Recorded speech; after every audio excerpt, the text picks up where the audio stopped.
Hi, and welcome back to Inspired to Game. I'm Sean. And I'm Lola. If you like what you see here, if you enjoy our work, please support our channel by subscribing down below. And if you've already subscribed, welcome back and throw us a like. Today we are talking about ISS Vanguard. Yes, we have returned on this subject, and I want to dedicate this video to Len Lindsay. So we first ventured to Len Lindsay's website and were amazed by the amount of ISS Vanguard information that he has there. So it's a lot of stuff. And when he found our first video and featured it on his website, it drove a lot of people to our channel, and it helped us to grow, and we're really grateful for that. And he's been around with us ever since and has become a friend, and we're really grateful for you, Len. So this video is for you. So without further ado, ISS Vanguard. We have a few plays in, a few more plays, about 5 or so. So we thought we would revisit it with what we thought now. So with a few more plays under our belt, so we've learned a couple of things that we want to keep in mind, and thought we would share those with you going forward. So now, first thing that pops into my mind is personnel files. So if you get this with personnel files, we're really enjoying that experience. So the personnel files provide some backgrounds about the different characters that you have, as well as then goals for them to achieve to become veteran status. So you get to read through these storylines, and they help make the characters seem much more real and individual as you do so. And it's a lot of fun when you get them to veteran status. We did that for the very first time on our last play this weekend, and it was fantastic. It was so fun to fill that out.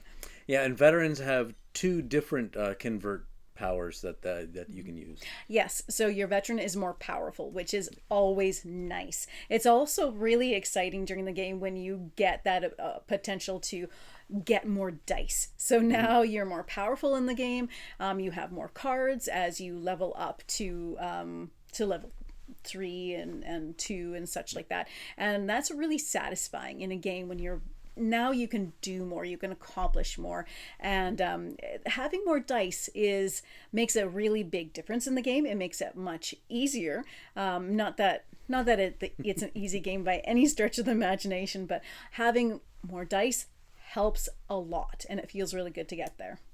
As we rank up our characters, you become more and more attached to them, and it's tough to remember that it is easy in this game. It could be a die roll that goes south, but it could also just be a part of the storyline where a crew member is going to die, and that's not necessarily a bad thing because of that memorial wall and the inspiration that their sacrifice will give the rest of the crew in the form of some in-game power.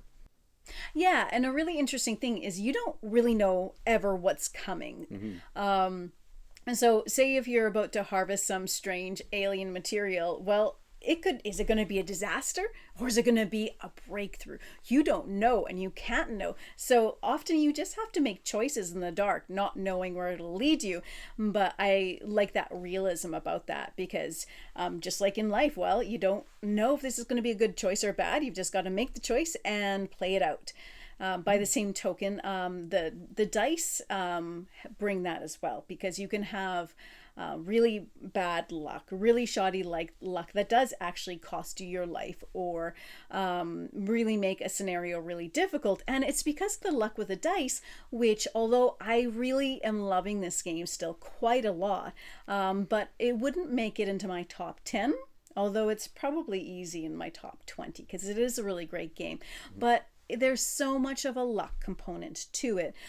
At the same time, though, that's a good thing too, because there's that realism to it. You're not watching an episode of Star Trek or something like that where you know everything's going to wind up okay in the end.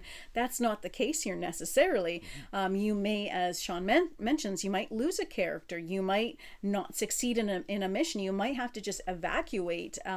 You don't know what's going to come, and there is that realism. So just like you might absently trip over a rock and hit your head in the real world, this can happen there too. You might have those critical dice rolls that cause you disaster, and it does bring that excitement when you don't know how things are going to go.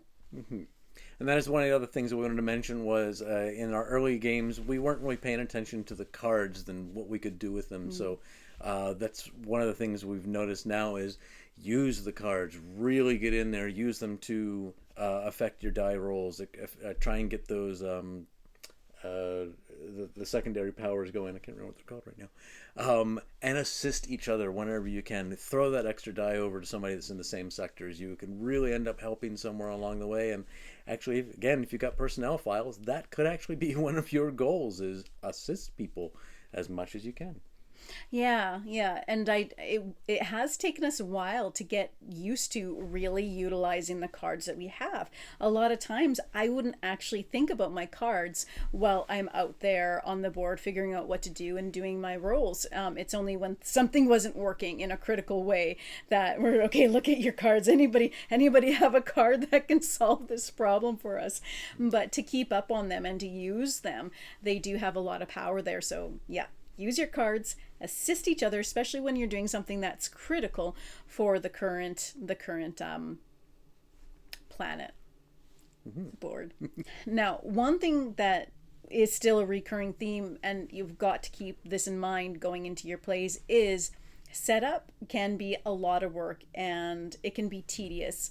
I read somewhere somebody saying is you have to like bookkeeping, and you kind of really do, because there's a lot of that at the beginning, and it can be a fun part of it going through that, but there's a lot of bookkeeping, and it can get very tedious, but especially if you haven't been playing with regularity. If you haven't been playing with regularity, you might be forgetting some rules, you might have to be looking things up as you go, you have to reorientate yourself to the whole system, and that makes it even more tedious. Like our last game, because we had last played I think in the middle of December or so, and we played this weekend, and it took us 2 hours to set up before we actually made it to the planet. Like 2 hours. We had a lot of stuff to do on the ship, and in the end it's a lot of fun to do it. But yeah, you realize that, wow, we started this thinking it's going to be maybe 2-3 hours before we're done, and it's 2 hours and we're just getting into the actual started, meat of the game, which is the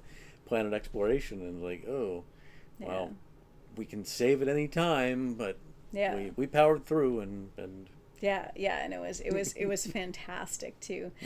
But that is another point too, that I think it is really, really beneficial to keep solid frequent plays going. I think it's kind of crucial for really, really enjoying the game, to stay immersed in the storyline, to stay immersed with what's going on with your characters, to keep it fresh in your mind, all the rules and all of that. It makes a difference, and it makes it for a much more enjoyable experience. With having more than an hour, a month's break, it was a little bit harder to get into, and that we noticed the difference there. So like we're trying to dedicate ourselves to maybe like every 2 weeks, or at the very least once a month, is very helpful to keep the flow of the game going. Yeah. So the verdict: we're still enjoying the game. It's fantastic. We're having a lot of fun. It's a really great adventure. I'm still loving all the beautiful artwork on the different pages. Always got to get that in. And the adventure is exciting. It is a really exciting game, and we're having a lot of fun and continue to do so. And we will do another video maybe as we get closer to finishing the campaign, or maybe in another few months, and can let you know if there's any changes. We'd love to talk a bit about some of the specifics of the game and some really exciting things that have happened, but we don't want to provide any spoilers at all. So we will refrain from doing that, but say if you got the game, get it off your shelf, get it on the table. It's a lot of fun, and try to get a regular commitment to it as well. So if you made it this far, thank you so much for watching our video today. Like and subscribe, and we hope to see you later. Happy gaming, folks. Bye.